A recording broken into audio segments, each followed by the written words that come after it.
กับน้องให้เศร้าลูกเมียของอายคงจะหงอยเหงาน้องจึงเศร้าตัดใจให้ห่างจากอายทั้งที่ฮักน้องฮักอายเหนือทุกสิ่งลูกผู้หญิง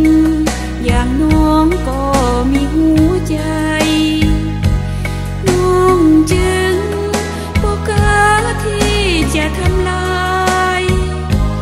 ค่าหัวใจ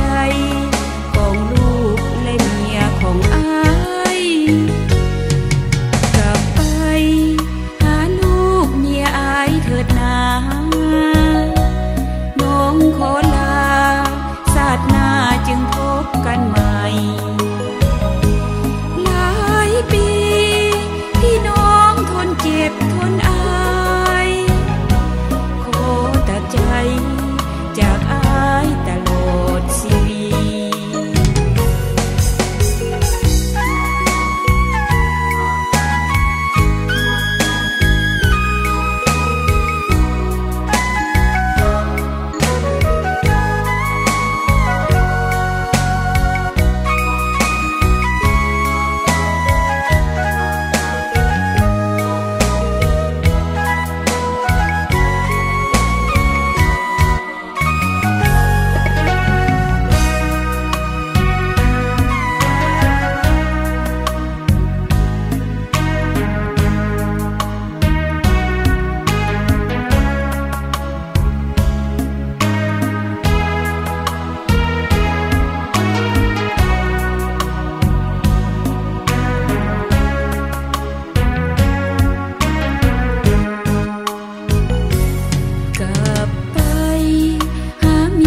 ของอายเถิดนา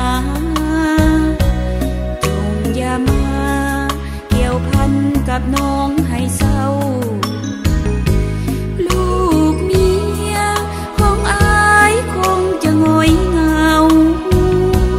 น้องจึงเศร้าตัดใจให้ห่างจากอายทั้งที่ฮักน้องฮักอายเหนือทุกสิ่งลูกผู้หญิง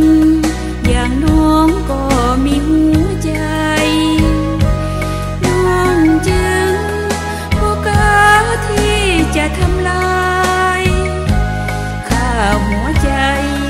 ของลูกและเมียของอายกลับไป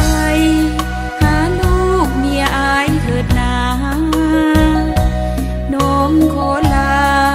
ชาติหน้าจึงพบกันใหม่หลายปี